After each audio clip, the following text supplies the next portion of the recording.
ನಗರದ ಶ್ರೀ ಭುವನೇಶ್ವರಿ ವೃತ್ತದಲ್ಲಿ ಅಕ್ಕಪಡೆ ಯೋಜನೆಗೆ ಪಶುಸಂಗೋಪನೆ, ರೇಷ್ಮೆ ಹಾಗೂ ಜಿಲ್ಲಾ ಉಸ್ತುವಾರಿ ಸಚಿವ ಕೆ. ವೆಂಕಟೇಶ್ ಚಾಲನೆ ನೀಡಿದರು. ಬಳಿಕ ಮಾತನಾಡಿದ ಅವರು, ಮಹಿಳೆಯರು ಮತ್ತು ಮಕ್ಕಳ ಮೇಲಿನ ದೌರ್ಜನ್ಯಗಳನ್ನು ತಡೆಗಟ್ಟುವ ನಿಟ್ಟಿನಲ್ಲಿ ಕರ್ನಾಟಕ ರಾಜ್ಯ ಸರ್ಕಾರವು ಮಹಿಳಾ ಮತ್ತು ಮಕ್ಕಳ ಅಭಿವೃದ್ಧಿ ಇಲಾಖೆ ಮತ್ತು ಗೃಹ ಇಲಾಖೆ ಸಹಯೋಗದೊಂದಿಗೆ ಅಕ್ಕಪಡೆ ಎಂಬ ನೂತನ ಯೋಜನೆಯನ್ನು ಜಾರಿ ಮಾಡಲಾಗಿದೆ ಎಂದು ಹೇಳಿದರು. ಈ ಸಂದರ್ಭದಲ್ಲಿ ಶಾಸಕರಾದ ಸಿ. ಪುಟ್ಟರಂಗಶೆಟ್ಟಿ, ಎಚ್ಎಂ ಗಣೇಶ್ ಪ್ರಸಾದ್, ಕಾಡಾ ಅಧ್ಯಕ್ಷ ಪಿ. ಮರಿಸ್ವಾಮಿ, ಚೂಡಾಧ್ಯಕ್ಷ ಮೊಹಮ್ಮದ್ ಅಸ್ಗರ್ ಮುನ್ನಾ, ಜಿಲ್ಲಾಧಿಕಾರಿ ಶ್ರೀರೂಪ, ಜಿಲ್ಲಾ ಪಂಚಾಯಿತಿ ಸಿಇಒ ಮೋನಾರೋತ್, ಜಿಲ್ಲಾ ಪೊಲೀಸ್ ವರಿಷ್ಠಾಧಿಕಾರಿ ಎಂ. ಮುತ್ತುರಾಜ್ ಹಾಗೂ ಇತರರು ಉಪಸ್ಥಿತರಿದ್ದರು.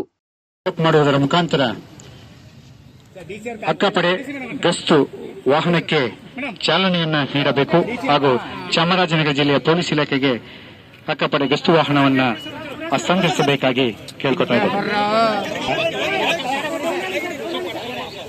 ಅಧಿಕೃತವಾಗಿ ಅಕ್ಕಪಡೆ ಗಸ್ತು ವಾಹನವನ್ನ ಮಹಿಳೆಯರು ಮತ್ತು ಮಕ್ಕಳ ಮೇಲಿನ ದೌರ್ಜನ್ಯಗಳನ್ನು ತಡೆಗಟ್ಟುವ ಸಂಬಂಧವಾಗಿ ಚಾಮರಾಜನಗರ ಜಿಲ್ಲಾ ಪೊಲೀಸ್ ಇಲಾಖೆಗೆ ಹಸ್ತಾಂತರಿಸಿದ್ದಾರೆ ಹಾಗೂ ಆ ಒಂದು ಕಾರ್ಯಕ್ರಮಕ್ಕೆ ಚಾಲನೆಯನ್ನ ನೀಡಿದ್ದಾರೆ.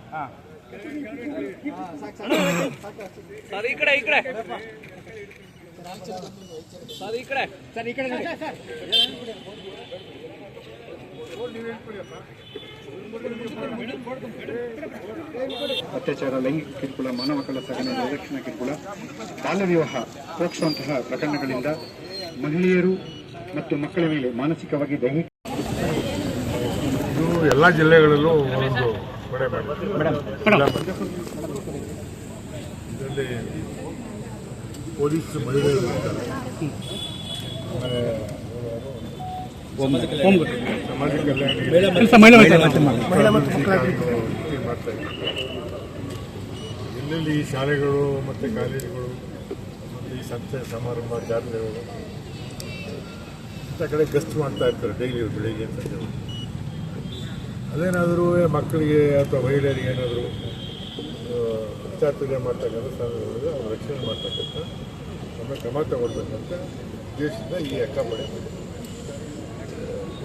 ಭಾಳ ಪ್ರಮುಖವಾಗಿ ಮಕ್ಕಳು ಮತ್ತು ಮಹಿಳೆಯರಿಗೆ ರಕ್ಷಣೆ ಕೊಡ್ತಕ್ಕಂಥ ಈ ಕಾರ್ಯಕ್ರಮ.